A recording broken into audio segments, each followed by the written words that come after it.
አድዋ ለኦሮሞ ምንድነው? አድዋና ኦሮሞ ምን እንደሆነ የጣሊያን ጋዜጠኞችን መጠየቅ ነው።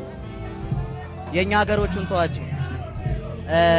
እንደሚታወቀው አድዋ ሲነሳ ነፃ ትግል ነበር የሚያስመስሉት። አንድ ለአንድ ማለት አትሌቲክስ ነበር የሚመስለው ለ100 ዓመት ሲከበር ማለት ነው። እንደኔ ምን ለማለት ፈልጌ ነው? አድዋ ሲነሳ መነሳት የነበረባቸው ጀግኖች እንደው ለይምሰል ማለት ነው ለይምሰል ብቻ ነበር ሲነሱ የነበሩት። እዚች አዲስ አበባ ላይ ምናልባትም ከ9 በላይ ሲዳዎች ወይም ሐውልቶች ያስፈልጉ ነበር ብዬ አምናለሁ።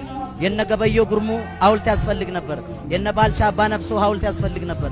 የነ ቁሴዲ ነግዴ ሀብቴ አባ መላ ሐውልት ያስፈልግ ነበር። የነ ራስ አሊ ሐውልት ያስፈልግ ነበር።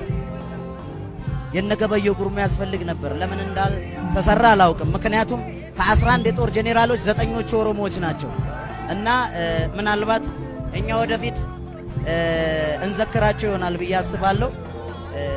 ፕራውድ ነው መሆኑ እኔ በቅድመ አያቶቼ።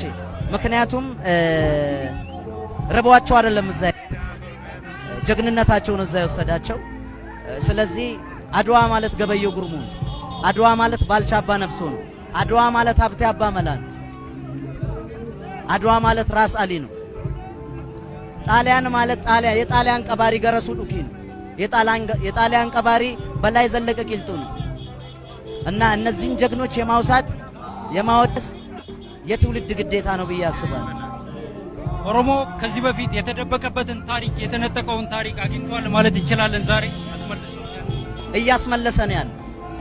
እያስመለሰ ነው ያለው። የኔ ጄኔሬሽን ግዴታ አለበት። ጀግንነትን አውርሰውናል። እኛም ጀግንነትን ከነሱ የወረስነውን ጀግንነት ለልጆቻችን ለልጅ ልጆቻችን እናወርሳለን። ኦቨርላፕ የሚሆነው ብዙ ጊዜ መሬት ብቻ አይደለም፣ ጀግንነትም ኦቨርላፕ ይሆናል። እንግዲህ ኦሮሞ ብዙ ጊዜ